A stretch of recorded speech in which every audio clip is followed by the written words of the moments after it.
Hello friends, welcome back to my channel. আবার একটা নতুন ব্লগ নিয়ে চলে এসেছি। তো 28শে ডিসেম্বর রবিবার ছিল আমাদের গুরুদেব মানে স্বামী নিগমানন্দের 111তম সম্মিলনী উৎসব, যেটা খড়কুশমায় ছিল। তো আমি বাপের বাড়ি গেছিলাম সেই টাইমে। তো ওখান থেকে আমার বড় এসেছিলো আগের দিন শনিবার রাতে। দুজনে মিলে বাইকে করে বেরিয়ে পড়েছিলাম। খড়কুশমা আমাদের বাড়ি থেকে খুব একটা দূর না, ওই মোটামুটি 45 মিনিটের রাস্তা। তো বাইকে পরেই সকাল করে বেরিয়ে পড়েছিলাম স্নান টান করে।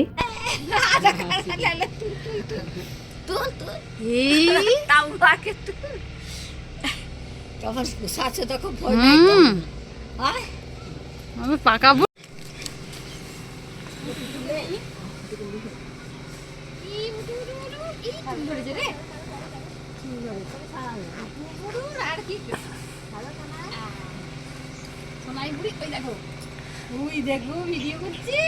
এদিকে মাম্মা ওই রে ই বাবা তুমি চলে যাচ্ছ আমাকে না নিয়ে চলে যাবে, আমাকে নিয়ে যাবে না। এদিকে এদিকে তারপরে এই বিরক্ত হয়ে যাচ্ছে। ও বাবা, ঠিক আছে, টাটা বাই বাই। এত ঠান্ডা পড়ে গেছিলো, খুবই ঠান্ডা ছিল। আর এখানে মানে লাখ লাখ লোক। এখানে যে থাকার ব্যবস্থা হয়েছিল, যে সেখানে মোটামুটি 200টা মতো তাঁবু মানে ছিল। এখানে প্রচণ্ড লোক ছিল। এত ধুলো বালি হয়ে গেছিলো, চারিদিক ধুলোয় ধুলো ভর্তি হয়ে গেছিলো। আর এত ভালো লাগলো ওখানে গিয়ে। মানে আমাদের গুরুদেবের এখানে নতুন মন্দির প্রতিষ্ঠা হচ্ছে। আর এরিয়াটা এত বড় বিশাল যে তো আমরা মোটামুটি ওই পৌঁছাতে 12টা সাড়ে 12টা বেজে গেছিলো।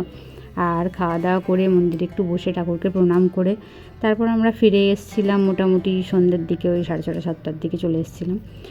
দেখতেই পাচ্ছ এত লম্বা লাইন, ঠাকুর দেখার জন্য লাইন, মন্দির পরিদর্শন করার জন্য লাইন, খাবার জন্য লাইন, চারিদিকে লাইন। যেহেতু কাশি থেকে আরও বড় বড় অনেক জায়গা থেকে সব মহারাজারা এসেছিলেন এখানে। যে এটা শিব মন্দির, এটা প্রতিষ্ঠা হয়েছে নতুন। তো এটা দেখতে যাচ্ছিলাম আমরাও, আমি ফার্স্ট টাইম গেছিলাম। তো সমস্ত কিছু দেখা হলো, খুব ভালো হলো। আর প্রত্যেক বছর আমাদের গুরুদেবের সম্মিলন এখানে হয়, সমস্ত জায়গায় হয়, যেমন পুরীতে হয়, কামাখ্যায় হয়। নেক্সট ইয়ার তো বালেশ্বরের ওখানে হবে বলে কথা আছে, আবার গঙ্গাসাগরেও হবে। এরকম নানা রকম প্রত্যেক বছর রকম রকম জায়গায় গিয়ে এরকম অনুষ্ঠান হয়। লক্ষ লক্ষ মানুষ থাকে, খাওয়া দাওয়া করে 4-5 দিন, কেউ কেউ 1 সপ্তাহ থেকে। এখানে সমস্ত কিছুর ব্যবস্থা থাকে, টিকিট মূল্য থাকে। যারা 4-5 দিন একসাথে থেকে খাওয়া দাওয়া করে সমস্ত কিছু, তাদের একটা 700-800 মতো টিকিট থাকে। যারা শুধু গিয়ে দুপুরে খাবার পরে মানে ঠাকুরের ভোগ গ্রহণ করবে, তাদের 50 টাকা 100 টাকা এরকম টিকিট। তারপর মন্দির, যে মেন মন্দিরটা হচ্ছে, ওটা এখনও কমপ্লিট হয়নি, এখনও অনেকটাই কাজ বাকি। তো ওটাই আমরা ঢোকার জন্য দেখছি এত লম্বা লাইন। ভাবলাম না, খাওয়া দাওয়া করে বিকেলের দিকে ফাঁকা হলে এখানে ঢুকবো। এখানে আমার শাশুড়ি, আমার ভাসুর সবাই ওরা আগে থেকেই গেছিলো। তারপর আমি আর আমার বড় গেছিলাম। আর তারপর খাবার লাইন দিলাম, মোটামুটি 1 ঘন্টা লাইন দেওয়ার পর আমরা ওখানে ঢুকতে পেরেছিলাম। এত ভিড় দেখতে পাচ্ছ, এরকম লম্বা লম্বা লাইন মোটামুটি 6-7টা আছে খাবারের। আর এই যে পুরো গ্রিন কালারের ব্যাকগ্রাউন্ডে দেখতে পাচ্ছ, এখানেও পুরো এগুলো সব খাবার জায়গা। আর এখানে যে বসে পড়েছি আমরা, এখানে ফ্রায়েড রাইস ছিল, পনিরের তরকারি ছিল, সাথে ভাত, একটা ছেঁচড়া মতো ছিল, আর লাস্টে পায়েস মিষ্টিও ছিল। খুব ভালো লাগলো ঠাকুরের ভোগ গ্রহণ করে। শয়ে শয়ে লাখে লাখে মানুষ এখানে এসেছিলো। তোমরা দেখতেই পাচ্ছ, আমি সমস্ত কিছু তোমাদের সাথে শেয়ার করেছি। আর মানে প্রসাদ এত ভালো খেতে, সিম্পল টাইপের রান্না, কিন্তু খুব সুন্দর টেস্টি খেতে, খুব ভালো লাগলো। খুব মজা করলাম, ঠাকুরের কাছে বসলাম, খুব ভালো লাগলো, মানে মন প্রাণ জুড়িয়ে গেল। একটা যেটা খুব প্রবলেম হচ্ছিলো সেটা হচ্ছে ধুলো বালির। এত ধুলো চারিদিকে, মাঠ তো, আর শীতকাল, এত ধুলো হয়ে যাচ্ছিলো, মানে শ্বাস প্রশ্বাসের কষ্ট হয়ে যাচ্ছিলো।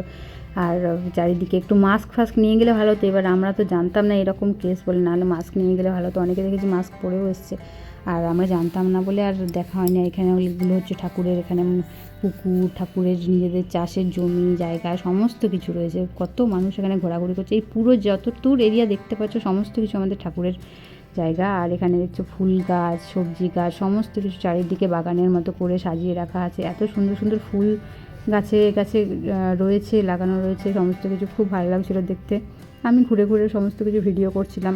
আরও অনেক কিছু ভিডিও করার ছিল, বাট সমস্ত কিছু ক্যাপচার করতে পারিনি। যে রুটি তৈরি করা, এই সমস্ত কিছু কীভাবে সব বানানো হয়েছিল। যে ফুলকপি, বাঁধাকপি, এখানে নানা রকমের ফুল, সমস্ত কিছু এখানে লাগানো হয়েছে, গাছপালা, মূলো টুলো শুরু করে সব কিছু। সবাই এখানে মাঠেও নেমেছিল। আর আমরাও এই সাইড থেকে ভিডিও করতে করতে আসছিলাম। এই যে আমি আর আমার বড় আমি শাড়ি পরেই গিয়েছিলাম, যেহেতু ঠাকুরের গুরুদেবের জায়গা, ওখানে তো আর জামা টামা চুড়িদার পরে যাওয়া যাবে না। এখানে কাশি থেকে একজন গুরুদেব এসেছিলেন, একজন মহারাজ, তো উনিও চলে যাচ্ছিলেন, ফিরছিলেন, সেটারই ভিডিও করলাম। তারপরে এই মেন মন্দিরে বিকেলবেলা খাওয়া দাওয়ার পর ঢুকেছিলাম, তখনও কীরকম ভিড় ছিল তোমরা দেখতেই পাচ্ছ। তাও ঠাকুর দর্শন করতে পেরেছিলাম, প্রণাম করতে পেরেছিলাম, খুব ভালোভাবে দেখলাম সমস্ত কিছু। শুধু মন্দিরের বড় মন্দির যেটা প্রতিষ্ঠা হচ্ছে সেটা শুধু এখানে ঠাকুরটাই প্রতিষ্ঠা হয়েছে, বাকি এখনও মন্দিরের পুরোপুরি কাজ কমপ্লিট হয়নি, যেহেতু অনেক বড় একটা জায়গা। আর এখানে ঘাস টাস দিয়ে জয়গুরু হিসাবে এমন সুন্দরভাবে ঘাসগুলোকে কেটে কেটে সাজিয়ে রেখেছে, এত সুন্দর লাগছিল। আমি ভাবলাম একটু ভিডিও করে নিই, তোমাদের সাথে শেয়ার করবো। আর এখানে যজ্ঞ হচ্ছিলো, এখানে সেই সমস্ত কিছু আমি একটু শেয়ার করলাম। মোটামুটি তখন বিকেল 4টে বেজে গেছিলো আমাদের খাওয়া দাওয়া হওয়ার পর। এখানে যজ্ঞ যখন আবার শুরু হয়েছিল, সকালে একবার যজ্ঞ হয়েছিল, তারপর আবার বিকেলের দিকে আবার যজ্ঞ শুরু হলো। এখানে দেখতে পাচ্ছ কত শয়ে লাখে লাখে মানুষ। আর এখানে এই মন্দিরটা কীরকম পরে তৈরি হয়ে যাওয়ার পর কীরকম দেখতে লাগবে তার একটা মানে আউটলুক টাইপের আর কি, প্রোটোটাইপ যেটাকে বলা হয়।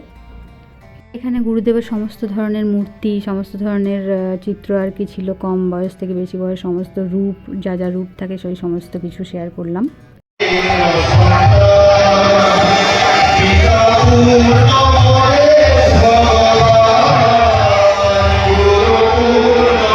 তারপর আমরা এখানে লাইটিং দেখতে দেখতে 5:30টার দিকে বেরোলাম। বেরিয়ে আর পৌঁছাতে প্রায় 6:30 বেজে গেছিলো, সন্ধ্যা হয়ে গেছিলো। আর চারিদিকে এত সুন্দর গেট করা আছে, ক্যাম্পগুলো এত ক্যাম্প মানে হারিয়ে যাচ্ছি বারবার যে কত নম্বর ক্যাম্পে ছিলাম বা কিছু। তো প্রচণ্ড মানে 200টা মতো ক্যাম্প বানানো আছে। সেখানে আমার শাশুড়ি ওরা সব 2 নম্বর ক্যাম্পে ছিল। তো এখানে নানা ধরনের ডিজাইন করে এখানে গেট ফেট বানিয়েছিল। সে মেলার মতো লোক, প্রচণ্ড দোকানদানি সমস্ত এসেছিলো, লাখে লাখে লোক, শয়ে ভিড়, মানে এত না দেখলে তোমরা বিশ্বাস করতে পারবে না। এর আগেও অনেক বছর হয়েছে, বাট আমার যাওয়া হয়নি, এবছর সুযোগ পেয়েছিলাম যখন গিয়েছিলাম। তারপর ওখান থেকে বেরিয়ে এখানে জিলিপি ছাকা হচ্ছিলো একটা দোকানে, জিলিপি পকোড়া বেগুনি এইসব। ভাবলাম একটু জিলিপি নিয়ে যাই বাড়ির জন্য, সবার জন্য, বাট জিলিপি নিয়ে এসেছিলাম। সেখান থেকে ভালো মুচমুচেই দিয়েছিল, বাট যখন বাড়ি নিয়ে এলাম সে কেমন নেতিয়ে গেছিলো, তো আর কারোরই সেরকম পছন্দ হয়নি। সবাই একটা দুটো করে জাস্ট টেস্ট করেছে, ভালো লাগেনি সেরকম। আর বাড়িতে পূজা ফিশ চপ মানে ফিশ কাটলেট এইসব বানাচ্ছিলো, বাঁধাকপি পেঁয়াজ এইসবের পকোড়া, তো আমিও একটু হেল্প করে দিচ্ছিলাম।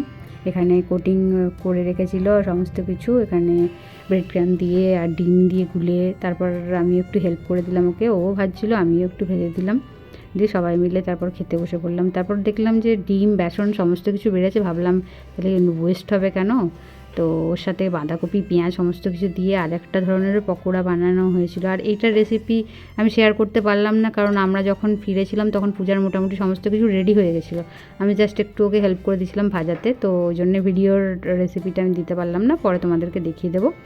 আর কেমন লাগছে ব্লগগুলো অবশ্যই জানিও। বাড়িতে গিয়ে এখন ইন্টারেস্টিং ব্লগ তোমরা এখন দেখতে পাবে, সমস্ত ভিডিও তোমাদের সাথে শেয়ার করব। যেটা বললাম যে বাঁধাকপি সমস্ত দিয়ে একটু লাস্টে আমরা একটু পকোড়া ভেজে নিয়েছিলাম, তো দারুণ টেস্টি হয়েছিল কিন্তু, মানে ভয়েস ওভার দিতে দিতে আমার জিভে জল চলে আসছে। তোমাদের কেমন লাগছে অবশ্যই জানিও। ভিডিওটা যদি ভালো লাগে অবশ্যই একটা লাইক করে দিও, বন্ধুদের সাথে শেয়ার করে দিও, কমেন্ট করে জানাতে ভুলো না কেমন লাগলো। আর চ্যানেলে নতুন হলে অবশ্যই সাবস্ক্রাইব করতে ভুলো না, আর পাশে থাকা বেল আইকনটা প্রেস করে দিও, তাহলে সমস্ত ভিডিওর নোটিফিকেশান সবার আগে তোমাদের কাছে পৌঁছে যাবে। আর এই যে আমি আমার বর পূজা সবাই মিলে খেতে শুরু করে দিয়েছিলাম। আর ভাই যেহেতু দোকানে ছিল, ও রাত্রিবেলা এসে খাবে, তো ওর জন্য কোটিং করে রাখা ছিল, রাত্রে পূজা আবার এসে ভেজে দিয়েছিল। আর রাত্রে আমরা ফ্রাইড রাইস আর চিকেন কষা খেয়ে নিলাম। তো দেখা হচ্ছে পরের ব্লগে, সবাই ভালো থেকো সুস্থ থেকো, টাটা।